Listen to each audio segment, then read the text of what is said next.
abuse, not embrace, ignorance, not understandings that are a part of a community and a movement.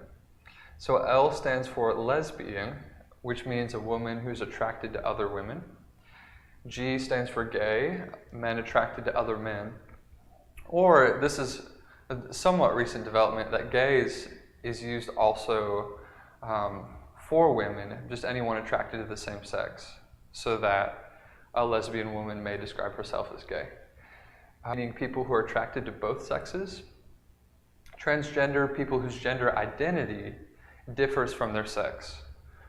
So that someone who may be born biologically male. I heard transgenderism in the context of sex change surgeries. So some people will have surgery to change their anatomy to match what they believe their identity to be. But that does not have to be the case with someone who considers himself transgender. They may live with a certain gender identity that differs from their anatomy and never do anything surgically to change that. Q stands for queer or questioning. And this is sort of a more broad category for people whose gender identity is neither male nor female. So that if you ask them, are you male? Or if you ask them, are you male or female? They would say, I don't know, or neither, or there can be some flexibility there, so it may change in their perspective. Is that different than non-binary, or is that synonyms? I think that those are. I'm sure if you ask somebody who knows more about it than I am, they would nuance those, but it seems pretty synonymous to me. I've never heard the definition, so that's yeah, good yeah. So usually we end the mouthful at the Q, LGBTQ. Sometimes you'll hear the plus thrown on the end of it. Other sexual identities not covered in the acronym, just to leave space for that. And the full list, if you'll search for it on websites, will sometimes include also the letters I and A. I meaning intersex, people born with differences or ambiguity in their reproductive anatomy. And this is not an identity or orientation, this is just a biological phenomenon. That, for example, it's, from what I saw, less than 1% of people. But someone might be born with female reproductive organs internally, with ovaries and a uterus, but externally may have male reproductive organs at the same time. And that just happens biologically sometimes. So they would be intersex. Some people will have surgery, and some people will live with that and won't.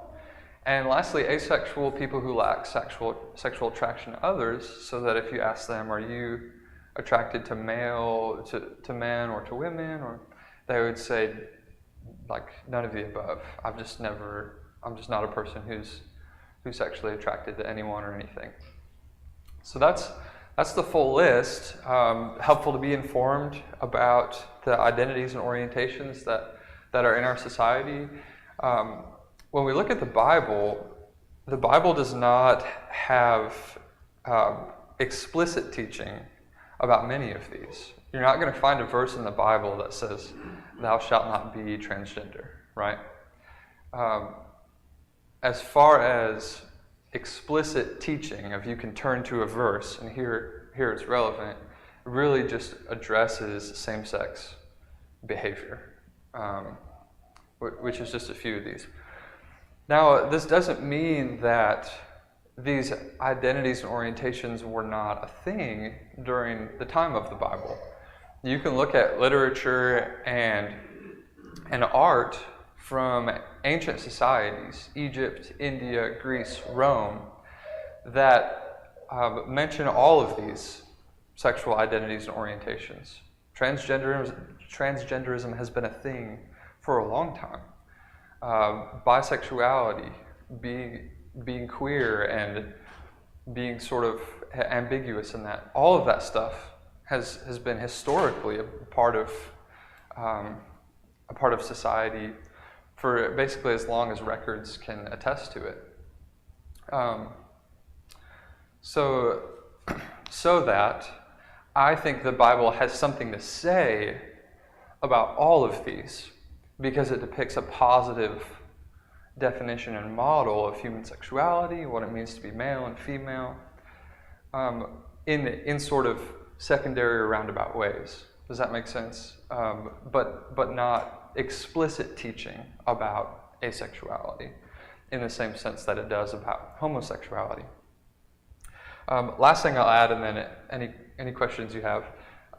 Speaking of the term homosexual, as far as common vernacular today, that term is not used, is not claimed by the LGBTQ community, so that you won't, as far as I understand, you won't meet someone today who says, "Hi, I'm so-and-so, and I am homosexual."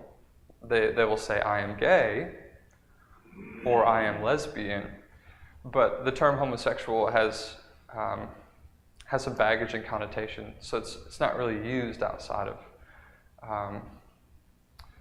really outside of the literature dissecting the Bible and scholarship.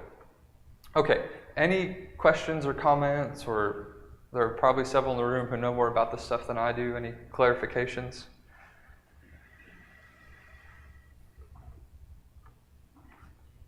Okay.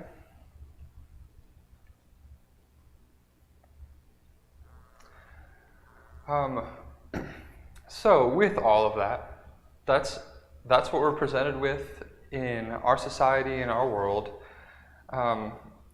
What does the Bible have to say about that?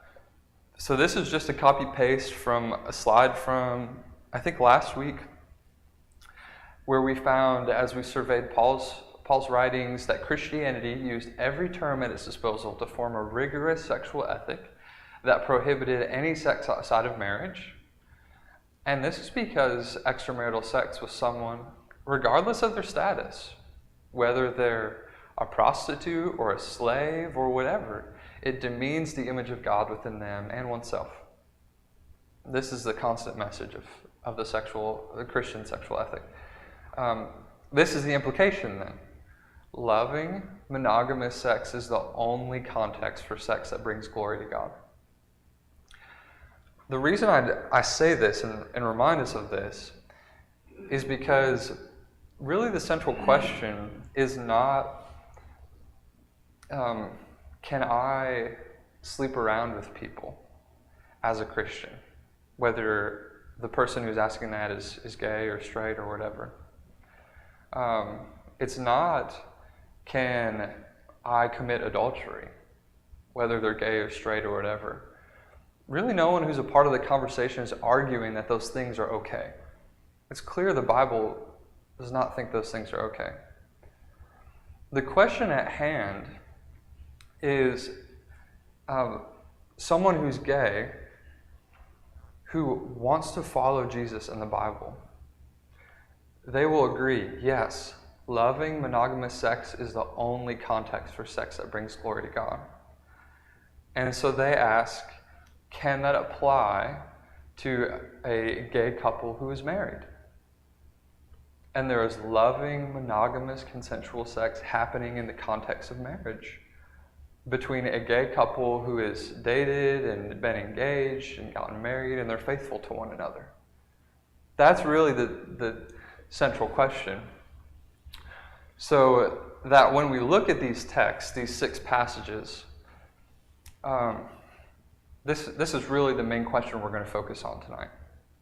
Does this passage condemn loving monogamous sex in the context of gay marriage?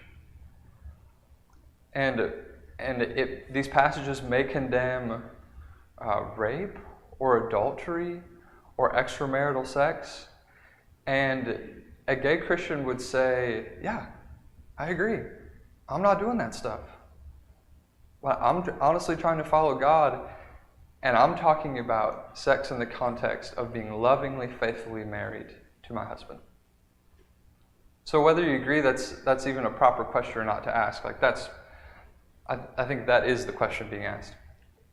Any comments about that before we dive in? I have something to say. Mm-hmm.